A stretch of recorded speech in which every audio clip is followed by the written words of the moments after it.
conservatives also accept individual liberties as a good, but conservatives, as I write in the book, conservatives tend to balance individual liberties against other important values. He is considered by many as the person who is leading the post-liberalism conservatism. Rather than bringing in, I feel it is meant to change the course of the country going forward. In his new book, Conservatism, A New Discovery, Dr. Yoram Hazony raised a critical point to the conservatives that after the victory of the Cold War, a success attributed to the resurgence for Anglo-American conservatism, conservatism had been as soundly defeated as the communist enemy. what they were doing is fusing the conservatives and the liberals into a single ideology. Turns out it doesn't work at all. Not only is conservatism in decline, major institutions that used to be in the hands of the liberals are quickly falling into the hands of neo-Marxists, a trend that the liberals cannot resist. You said the last time we had this kind of a condition in our country is on the eve of a civil war. Are you saying, Yes. Are you saying America will fall into another civil war in the not distant future? At this moment, it's more likely that the woke neo-Marxists are simply going to consolidate their control over the country, and there won't be a civil war because that side will simply have won. This will happen unless, according to Dr. Hazony, the conservatives return to the empiricist, religious, and national traditions of America and Britain, and the conservatives and liberals form a new alliance. I think that what would be appropriate would be an alliance in which conservatives and liberals do not try to fuse into a single worldview, where conservatives maintain an independent stance and liberals maintain an independent stance. But that is a model for a return to democracy in at least parts of the United States. In our in-depth conversation on this topic, Dr. Hazony explained how from the Age of Enlightenment, rationalists' departure from the biblical tradition in their approach of human freedom has led to the subversion of liberalism by neo-Marxism, and how a rediscovered conservatism would be the best hope for sustaining the American Republic.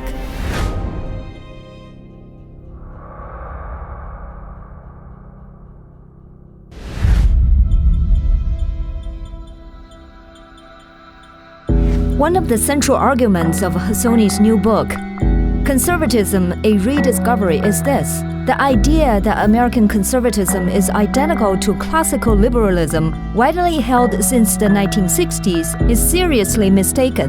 So we started by discovering what conservatism really means. Thank you, Mr. Hazony, for joining Zooming In today. Oh, it's my pleasure. Thank you for having me on the show. Okay, so after I read your book, I got a sense that this is not just a book that is meant to offer some valuable knowledge on some specific subject. I feel it is meant to change the course of the country going forward. This is a big deal. And the book is called Conservatism, A Rediscovery. Why a rediscovery? Well, I think most people are aware at this point that the word conservatism has been drained of a lot of its meaning over the last generation or two. When I speak in front of young audiences, there's always, at the very beginning, there's always someone who says to me, Dr. Hazony, why should we be interested in conservatism? After all, we haven't succeeded in conserving anything. And that's a little bit of an exaggeration, but there's enough truth in it so that at this point, I thought that we really need to revisit the idea of being a conservative from various directions. So the book has a history of Anglo-American conservatism going back to the 1400s, which most books don't do. It has political theory explaining the difference between liberalism and conservatism. And I think my book is also special because it focuses on the individual, on young men or women or older men and women choosing to lead a conservative life.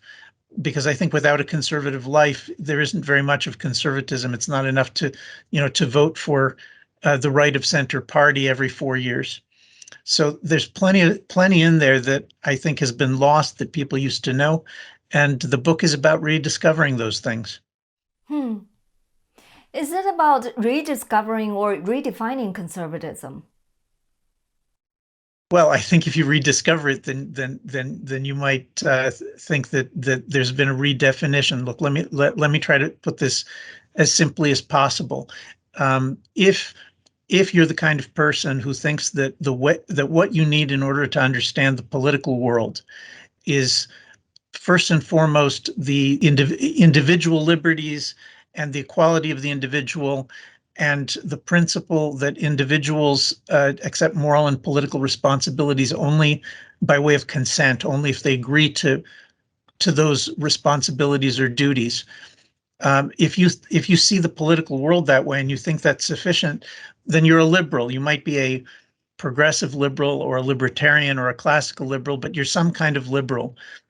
And the history of conservative thought in Britain and America uh, starts from a completely different place. Conservative is somebody who begins with a nation that he or she is a member of, or a tribe, or a family, a tradition, and then asks the question, what do I need to do if I'm going to uh, if this nation or family or tradition is going to exist 100 years or 200 or 300 years from now? And that question, the minute that you ask the question, what do I need to do in order for my descendants to inherit this nation in a better condition than when I received it? If you're asking that question, then you need different concepts and different ideas, which are completely different from what the liberal talks about. Right, right.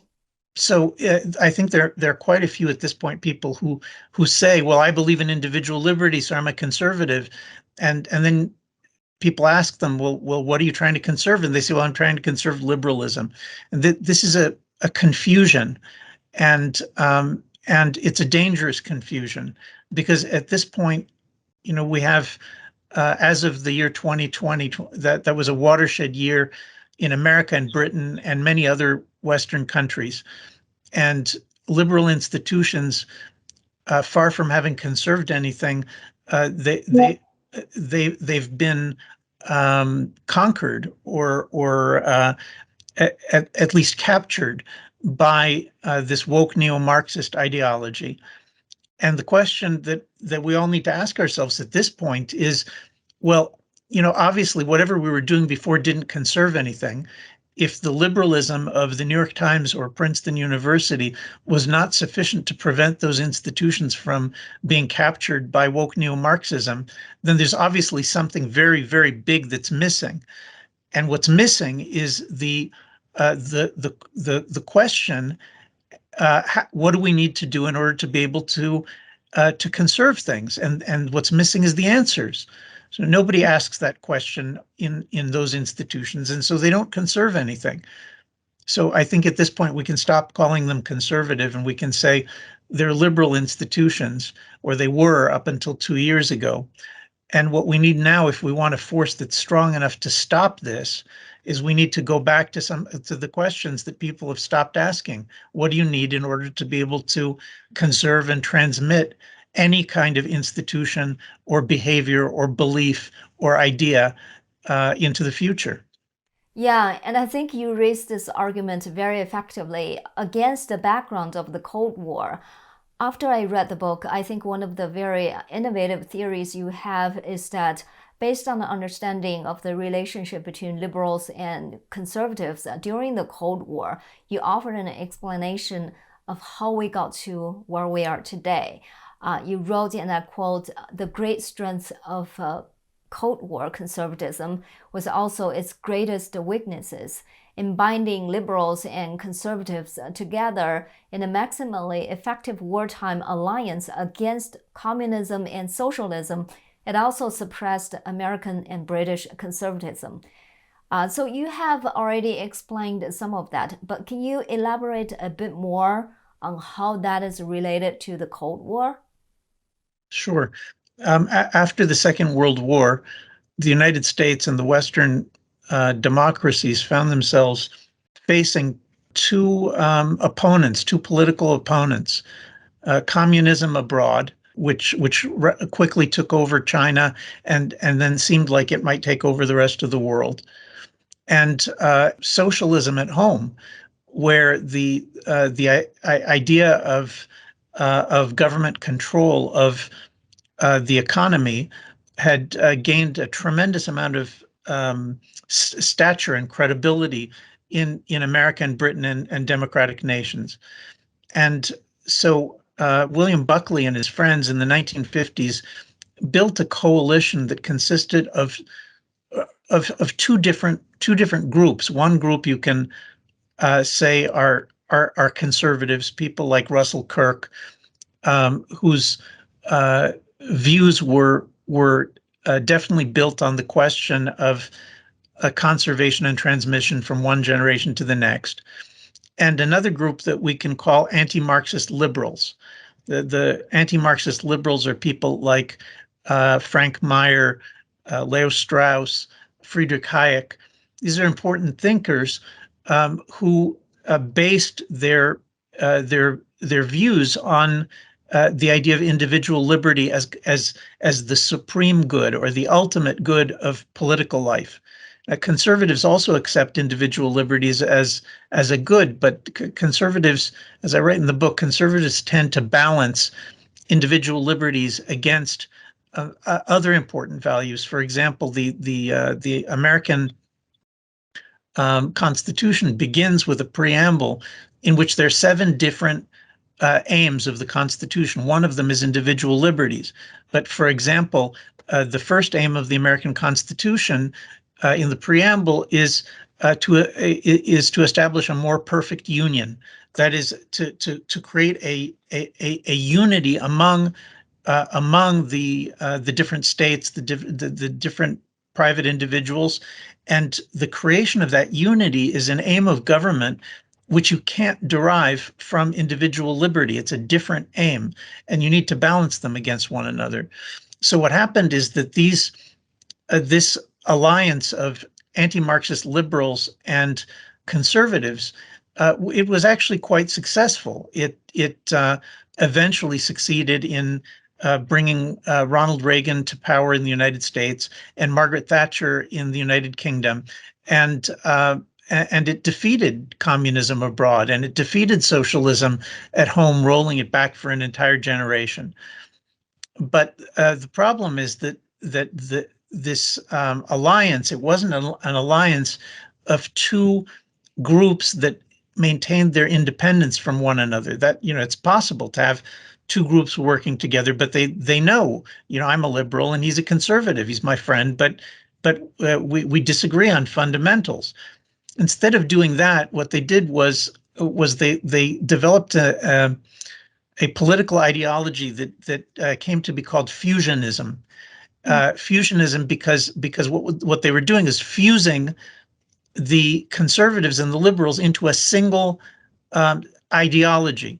How does that work? How can you take people who say that the supreme good is individual liberty and people who see conservation and transmission of the nation as the starting point? How do you fuse them?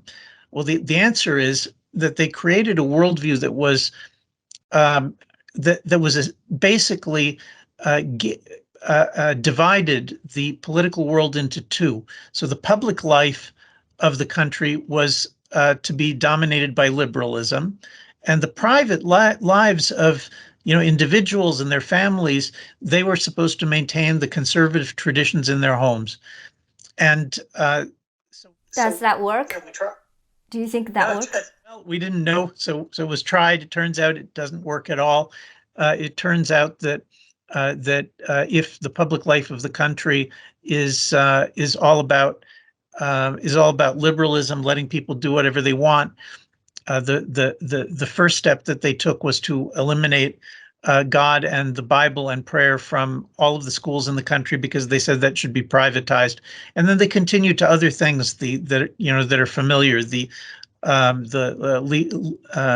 legalization of pornography and abortion and making divorces easy. I'm not just saying that everybody needs to agree with me on every one of these things, but the basic idea that the public sphere would be determined only on the basis of individual freedom. Everybody needed to be given freedom to do whatever they wanted, and national and religious values and traditions were supposed to be passed on in the home. Well, it turns out that if you eliminate God and Scripture from the schools, no, the kids go every day to school for 5 days a week or whatever it is, and none of the teachers or the principal ever see fit to acknowledge God, to give honor to religious tradition. If they never hear a prayer, well, the kids that come out of those schools are not Christian and they're not Jews. They are liberals, and the result of 2 generations of this was the creation of a liberal country, a liberal public life based on liberalism as the new religion of the United States. And not only did that end up eliminating conservatism, the concern for tradition, but it also paved the way for the collapse of liberalism into woke neo-Marxism. So that fusionism, although it was very successful in defeating the Soviet Union, it was also very successful in eliminating conservative traditions from most of Europe and America. Yeah. When you talk about this, I think many people will have a question in their mind, and that is if you are rejecting the separation between church and state. I think this is a direct quote from your book. Conservative democracy regards biblical religion as the only firm foundation for national independence, justice, and public morals in Western nations. So, expressions like that will make people think you are against separation of church and state. And the first clause in the Bill of Rights states that Congress shall make no law respecting an establishment of religion or prohibiting the free exercise thereof. I mean, is your proposal a rejection of the first half of this clause? No, of course not. But the first half of that clause doesn't say anything about separation of church and state. If you read chapter 6 in my book, you'll see that the first time that separation of church and state is treated as a part of the American Constitution is in 1947 in the post-World War II U.S. Supreme Court in Everson versus Board of Education. For the first time, invokes separation of church and state as though it were part of the American Constitution, and imposes it the following year in 1948. Imposes it on all 48 states. In the McCulloch case, which for the first time banned religious instruction in all American schools. And thereafter, a few years later, there's a ban on school prayer, a ban on the Bible. All of this is post-war. Up until the Second World War, there were dozens of American states that had different kinds of religious education in the schools, and the entire concept of a separation of church and state largely did not exist in federal constitutional law. So you're asking me about the First Amendment. The purpose of the clause you read me in the First Amendment is not to create separation of church and state in America. It's to give the different states the ability, the right to each one of them establish religion in the way in which it seems appropriate to the people of that state. So at the time that the First Amendment was adopted, there were a number of states that had particular established religions, and all of the rest of them had one kind or another of religious-based laws, religious tests for people to hold office. There was religion as a fundamental part of American public life, American law, up until the 1940s and 1960s, when the courts decided to change America from a Christian country. The Supreme Court repeatedly referred to the United States as a Christian nation or a Christian people up until the 1930s. It's only after World War II that that's rejected. And I think we did that experiment. We tried that, doesn't work. So my suggestion is that we go back to the traditional American constitutional order, in which the different states get to experiment with different kinds of religious public life. Okay. So if my understanding is right, your proposal is not against the Bill of Rights, but you do oppose the separation of church and state. You said different states should have their own way. Yeah, sure. Look, I think that it is. I think it's pretty obvious at this point. I'm not sure how many people would disagree that the United States is experimenting with different kinds of religion. At the moment, we have the attempt to establish woke neo-Marxism as the public religion or the public philosophy of the United States. And prior to that, we had the attempt to establish Enlightenment liberalism as the public religion or public philosophy of the United States. I think every loyalty group, every family has its assumed religious assumptions. Every tribe, every nation has its assumed religious assumptions. And the only thing that's banned in America right now by the current constitutional order is the right of states to establish Christianity or some kind of more general biblical religion as the basis for public life. So that's banned, but there's no ban on establishing woke neo-Marxism as the religion of the United States. So that hardly seems fair to me. Yeah, I agree. Wokeism and Marxism are actually religions. We don't call them religion, but they are religions, and they're established by our government. Basically, I mean that's yes, right. So the question so once you recognize that wokeism and Marxism are religions, and we just don't call them that, then the question is there such a thing as a neutral state like the liberals claimed, or did the neutral state systematically uproot Christianity and Judaism and any kind of biblical tradition from the public life of the country? And once it created that vacuum, it paved the way for woke neo-Marxism. I think that's what happened. Okay. I still don't quite know, like, even if a lot of people agree with you, but how do you persuade the people on the opposite side? I mean, they just think for so many years we have the separation of a church and state, and now we reinstate that. And, according to Roger Williams, founder of Rhode Island, he said that he believed that any government involvement in church would corrupt the church. What do you say to thoughts like those? Well, Roger Williams did not write the Constitution of the United States, and that was never a majority opinion in America.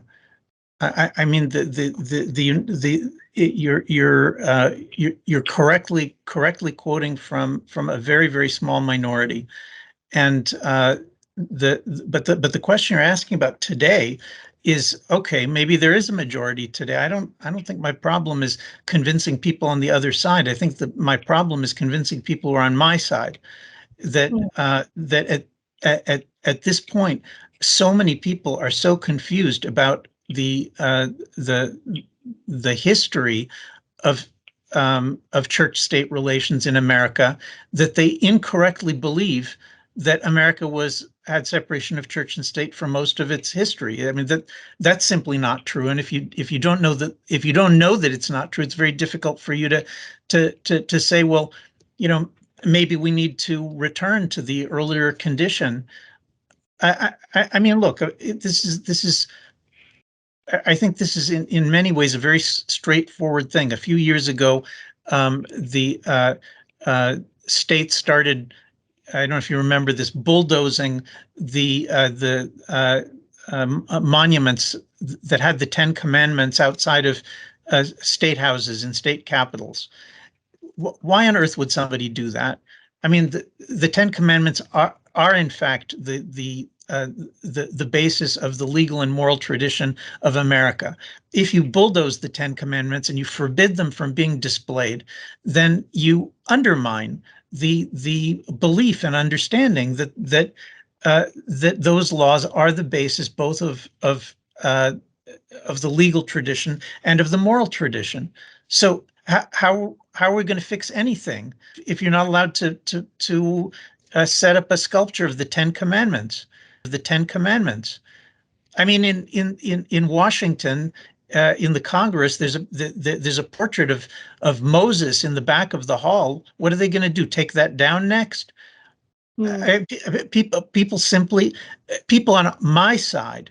I'm talking about Christians and Jews and other people, whether even if they're not Christian and Jewish, but people who agree that the Ten Commandments are the basis of any kind of decent life. If people agree to that, then those are the people we need to convince that they should be willing to vote for legislators who will go back to restoring a decent and dignified public life to America. If they don't do that, then it's finished. The whole show's finished.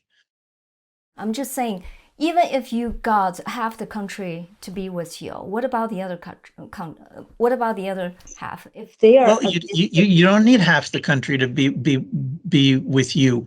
The United States has a federal system that, according to the Constitution, allows the different states to negotiate through the democratic process to negotiate different forms of religious establishment or disestablishment. That's the American Constitution, and the likelihood that Christian norms are going to be legislated in California or New York in the foreseeable future are just about zero. So there's no danger of that happening in California or New York. The question is, what do you do with states that have a Christian majority or that have a pro-Christian majority? What do you do with them? And the answer is you should allow them to try to fix their public life. You should allow them to set up Ten Commandments sculptures on state property, to teach Bible in the schools and to allow prayers, and in general to create a public life that's based on moral norms that are derived from Christian moral vision or from biblical moral vision. And that will only happen in those states where there's a clear majority that wants it. People who want it in other places, I assume, will move to those states if that's the kind of life they want to lead. And the people who don't want to live that way will move to California and New York, where they can continue to have woke neo-Marxism as the official state religion being imposed on the public. Okay. And do you think by doing that, America will become more divided, or, division is not a big deal and it's better than what we have now? I don't know whether there is or is not a way for America to become less divided. America is as divided as any of us have ever seen during our lifetimes. The political divisions in the United States, where the last two presidential elections, most of the public, large parts of the public have suspected that the elections might be stolen, and that continued to be discussed for years. I don't remember anything like this in our lifetimes. The current condition where the President of the United States is declaring the great mass of tens of millions of supporters of the other party, calling them semi-fascist and saying that they're illegitimate, and similar things are being said on the other side. We've never seen anything like this. The last time that America went through something like this, it was on the eve of the Civil War. So I don't know whether it's possible to fix this, to get out of this. But I can tell you for sure that if Christians do not take the lead in establishing appropriate moral norms and public norms in the places where they are majority, if they don't do that, then Christianity and Judaism are going to end up being simply objects of persecution. It's already happening, but it'll just get worse and worse. So I think that there's no choice here. Now I do think that there are still people who are anti-Marxist liberals, and anti-Marxist liberals are people who continue to believe that that the kind of liberalism that we had 10 years ago or 20 years ago or 30 years ago in America, that's the right place to be.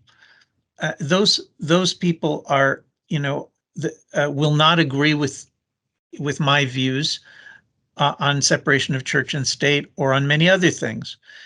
But I think that what would be appropriate would be an alliance in which conservatives and liberals do not try to fuse into a single worldview, where conservatives maintain an independent stance and liberals maintain an independent stance. But that is a model for a return to democracy in at least parts of the United States. If you have states like Florida and Texas, it might be possible to have a liberal political party and a conservative political party that disagree on many of these subjects, but are capable of respecting one another and working together to eliminate the control of woke neo-Marxism over the institutions in the state. So that's not fusionism, but it's a two-party political system that could preserve American democracy. I think that that's what we should be trying to convince our liberal friends that we need to do. Okay, I want to ask that question. I have a follow-up question on that, but just first, you said something that's very, very important and very scary. You said the last time we had this kind of a condition in our country is on the eve of a civil war. Are you saying? Yes. Are you saying America will fall into another civil war in the not distant future? No, I don't have a crystal ball. I don't know whether America is going to fall into a civil war. I mean, it's at this moment, it's more likely that the woke neo-Marxists are simply going to consolidate their control over the country, and there won't be a civil war because that side will simply have won. I think that's much more likely than the scenario where there's a civil war. But you asked about divisions in the country, and the kinds of divisions that we're seeing now are like the divisions before the Civil War. And if we don't construct a strong enough coalition to oppose it, then there's not going to be a civil war. We already said that. Another possibility is that we could fall into civil violence. I hope not. I mean, my preference is to continue maintaining democracy, but when people keep saying that, when one side keeps saying that the other side is not legitimate politically, I mean, just in the last few days, the claim that Jordan Peterson should not be allowed to speak in the public sphere on Twitter, the claim that Donald Trump should not be allowed to speak in the public sphere on Twitter, I mean, I didn't grow up with anything like this. When I was a kid growing up in the United States, in New Jersey, the the uh, the general opinion was that you should allow people to speak. That's the way we all grew up, regardless of what our political views were. And now we've reached the point that there's all sorts of important people who actually believe that banning someone from speaking is a legitimate act. Now, in a democracy, the agreement among the different groups is that each lets the other speak, that each lets the other run in elections and win elections. And if you lose the election, then you're the loyal opposition until the next time. That's what makes democracy possible. Under current conditions, in which more and more people are arguing that uh, that one side should not be allowed to speak, that one side should not be allowed to practice its religion. I mean, these are things that are being said commonly every day now. It would be no surprise if that ends up dragging the country into violence. That's scary. But I noticed, I think you launched a very powerful observation in your book, talking about, maybe speaking to those moderate liberals. And you said before the liberals have the institution, they got hold of the major institutions in this country, but now they're falling into the hands of neo-Marxists. So Yes. you observed that the liberals, the liberalism inevitably become vulnerable to neo-Marxism, and had to give in to Marxist demands, and as a result, those institutions fall into the neo-Marxist hands. How is that? Well, look, I'm not sure that I would say inevitably. Inevitably is a little bit stronger, but I definitely think that when we look back at the history of post-war liberalism and try to understand what happened, and this is something I trace and try to explain in the book. I think it's important to understand what happened. What happened is that that after the Second World War, uh, well-intentioned liberals said that we're going to eliminate any kind of oppression or discrimination in the United States. That's a noble aim, and especially after so many people died, tens of millions of people died in World War II at the hands of racialist ideology. I think it makes sense that people in America said they'd had enough. They didn't want a persecution of blacks in the South, for example, and they set out to eliminate discrimination. Now, all of that makes sense. The problem is that instead of focusing on just the elimination of discrimination between blacks and whites, which may be something that they could have achieved if they had stuck to that, there was an attempt simultaneously to eliminate all forms of inequality and oppression simultaneously. So that what we see in the civil rights legislation of the 1960s is, not only that you're not allowed to discriminate between blacks and whites, but you're also not allowed to discriminate in any way between men and women, and you're not allowed to discriminate in any way between Christians and Jews and atheists, and you're not allowed to discriminate on the basis of country of national origin. And you're not allowed, and then it just keeps going. You're not allowed to discriminate on the basis of age. You're not allowed to discriminate on the basis of physical disability. You're not allowed to discriminate on the basis of sexual orientation. And it just keeps going on and on. Like every few years, the liberals add something new. Now, where does that come from? Well, it comes from the neo-Marxist circles in the universities, where thousands of academics are paid full-time salaries to think about these things, and whenever they discover a new inequality, a new absence of liberty, then they start to argue. Look, you liberals, you claim that that you're creating a society that's perfectly equal without discrimination, but they keep discovering new forms of discrimination and inequality. Many of those things that they discover are true. The question is it possible to simply overthrow whatever the traditions are perpetually?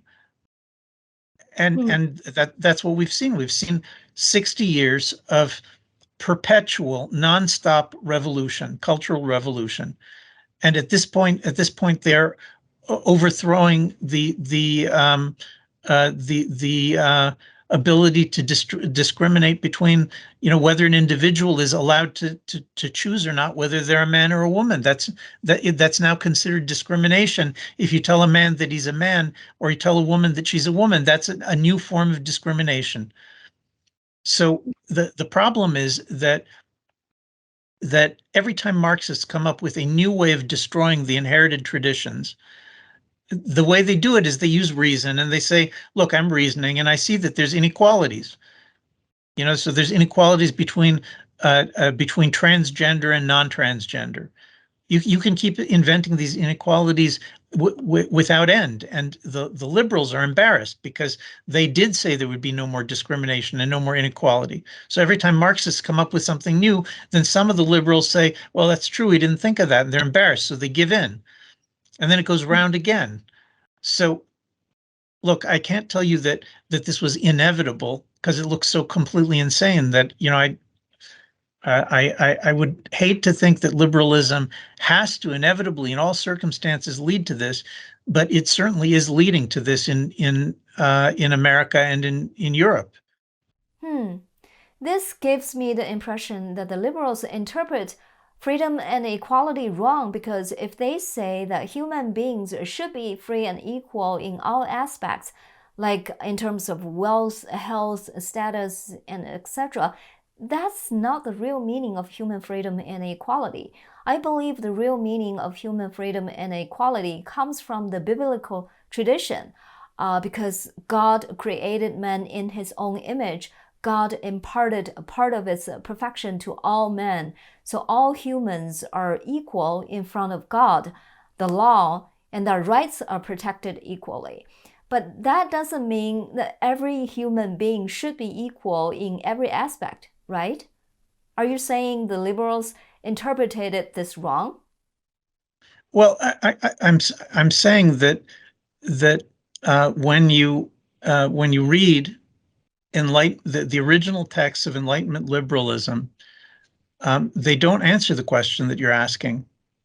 I mean, I agree with you. I agree with your interpretation of Scripture that the Bible both suggests that every man and woman is made in the image of God. So in that sense, you can say that there is an equality, that there is an equality in the Bible.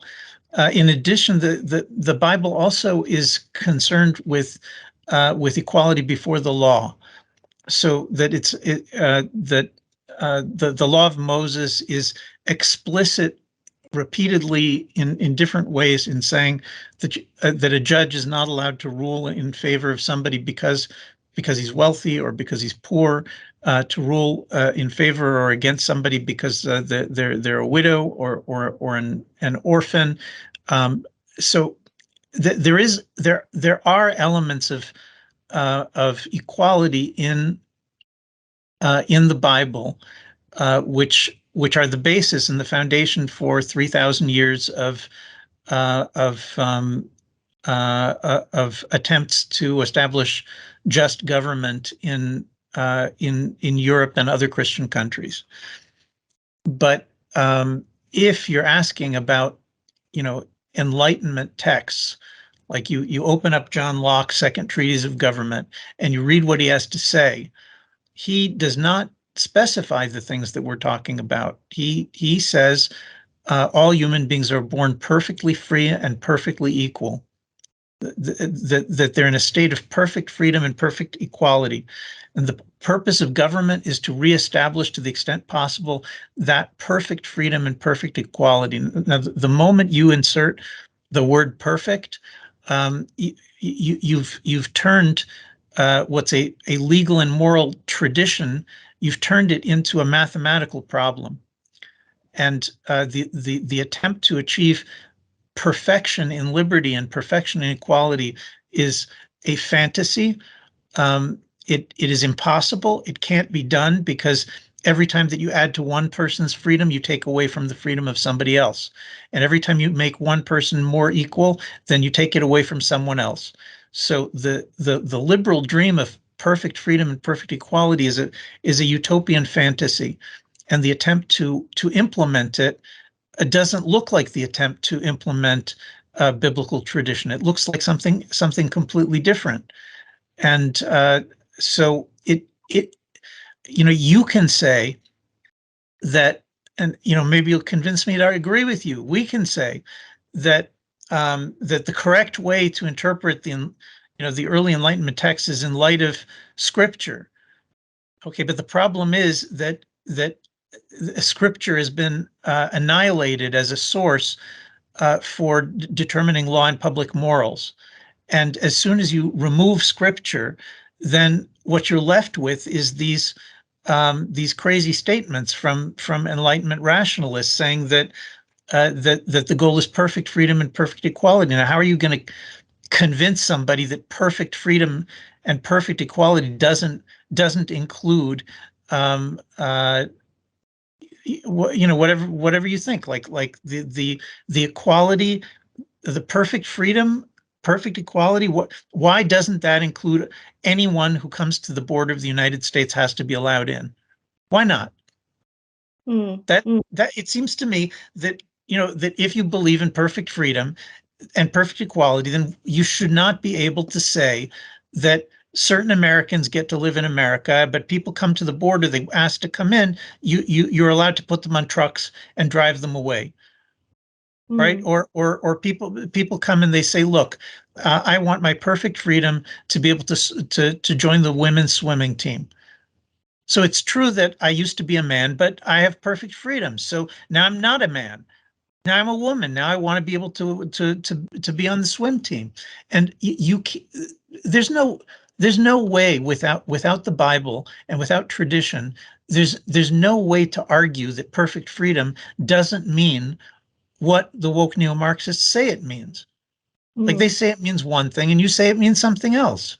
How are you going to decide this without tradition, without biblical tradition? That's what used to give us a common sense, an inherited common sense, that if there's a women's swimming competition, then you don't let men compete, even if they think they're women. That's an inherited common sense. And do you think the liberals misinterpreted John Locke's real, meaning of liberty and freedom? No, I don't think they misinterpreted John Locke. I think the problem is that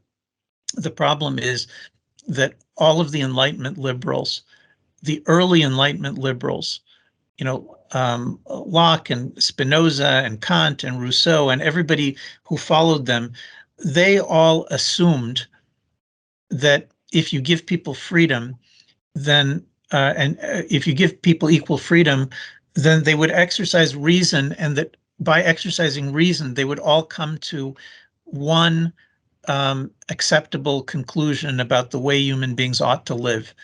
And that assumption of the Enlightenment rationalists turned out to be fatal, because when you give people the freedom to decide, to argue, to reason any way they want and to argue any way they want, in the absence of tradition, it turns out that just as many of them, use reason to come to woke neo-Marxism as the ones who come to exercise reason to come to liberalism. So the entire assumption of the era of John Locke, that you could just give people freedom and they would use reason and and all of them would come to basically the same conclusions, that assumption was false. And until we free ourselves from that assumption, then we're going to be in big trouble. I'm I'm a little bit not sure whether John Locke and Rousseau could be grouped together, but that's not the focus of today. I remember one thing that you said. Look, I grouped them together because Rousseau's On the Social Contract is an adaptation into French of the ideas in Locke's Second Treatise of Government. That's what the people who were reading it thought they were reading. They thought that they were reading the importation of Locke's ideas into France. And it's true that if you're a professor of political theory, then you can come up with all sorts of fine distinctions between Rousseau's worldview and Locke's worldview. But on the basic points that we're talking about, what I've called the foundations of liberalism that we've been talking about, Locke and Rousseau agree completely. There's no daylight between them on those points. Okay, I need to revisit those history and theories, and maybe we can have another discussion. After you do that, give me a call and let me know what you found. Okay, I will. So another thing, in your book, you said, the liberals want to have a democracy, but neo-Marxists, if they continue in their way, America would not have a democracy. Can you explain that? Yeah, sure. I mean, I'm sure that by this point there are also liberals who don't want to have democracy, but the moderate liberals. No, there's just among liberals, there's an increasing radicalization. Many liberals are adopting views that used to be common only among Marxists. Look, the point is, when I was growing up in America, there was an assumption that a normal democracy would have a liberal party and a conservative party, and that the way that America was supposed to run was that the liberals and the conservatives would argue with one another, but they would not say that the other side was illegitimate. They would say, I don't agree with what the conservatives are saying, but it's legitimate. Okay, so when I went to graduate school, all my professors were liberals. I probably didn't have a single conservative in my entire department in graduate school. But they thought that it was reasonable to accept someone like me with conservative views. They didn't think that conservatives should be banned. They thought it was reasonable to have people like me, to allow me to express my opinions, to allow me to get a doctorate, because they thought that my views were mistaken but legitimate. As soon as but we're in most places, we're not there anymore. I mean, we've arrived at a place where in a great many academic departments, it's not legitimate to be a conservative. Can I ask the next question? This is my second to last question. Second to last. Okay, go ahead. Has the book have the impact you would like it to have? Well, look, there's two books that are related to this topic. And I published a book called The Virtue of Nationalism in 2018. And I published Conservatism, a Rediscovery just a few months ago, this year in 2022. So we've had 4 years to see the impact of The Virtue of Nationalism. It's been translated into more than a dozen languages, and it helped give rise to a formal national conservative movement, which is influential in a number of democratic countries. Just this week, in the UK and Britain, there was the founding of an official NatCon UK movement. So the impact of the book continues. And the book on conservatism it's a much deeper book. It deals with many more questions. It's a longer book. It goes much deeper, and I think it's being received very, very well. But we have to give it some time. It takes people time to read a book like that. It doesn't have an instant effect. You don't imagine yourself as a consensus builder, am I wrong? Consensus builder. Well, look, you can't build you can only build a consensus where there's something to build it from. A chaos of ideas. Where there are hundreds of different views, and they're all climbing all over one another. That's not a condition that can be turned into consensus. I mean, it's a condition in which you can have a dictator, like a Caesar or a Napoleon or some other dictator, a Stalin, who imposes his own order on the chaos. Okay, that's possible. But if you don't want to live in a dictatorship where one man is imposing his will, you want to live in a country that has some kind of greater degree of giving expression to what the public wants. Then in that situation, you need to, in order to build consensus, you need to build an alliance of different tribes, different groups within the society.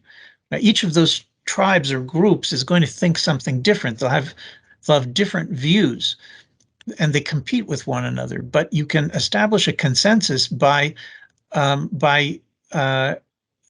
having them try to come up with a common framework that will allow them to compete without violence. You can establish a consensus for that, and that is what I'm trying to do. I mean, I'm trying to do more than one thing. One thing I'm trying to do is I'm trying to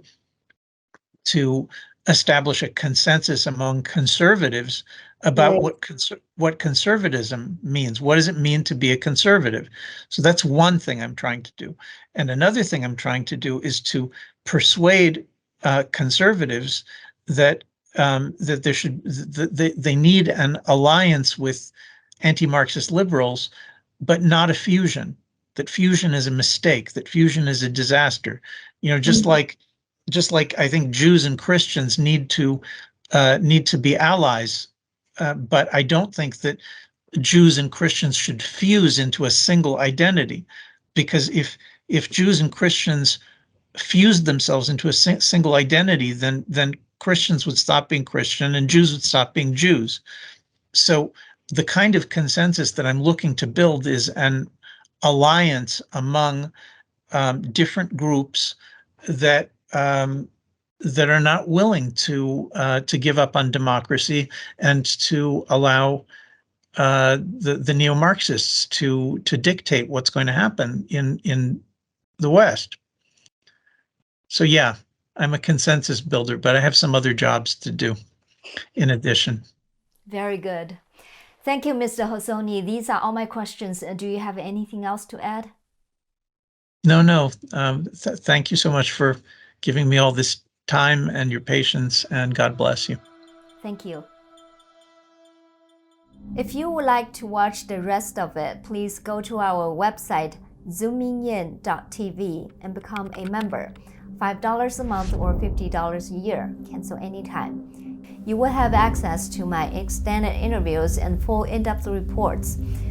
For those who are not quite ready to become a member yet, you are welcome to visit our website as well. We have all the shows you can watch on YouTube, plus transcripts on our website. YouTube only allows for a short description, but on our website, we post full transcripts. You can simply donate to us on that website as well. Have a great day, and I'll see you very soon.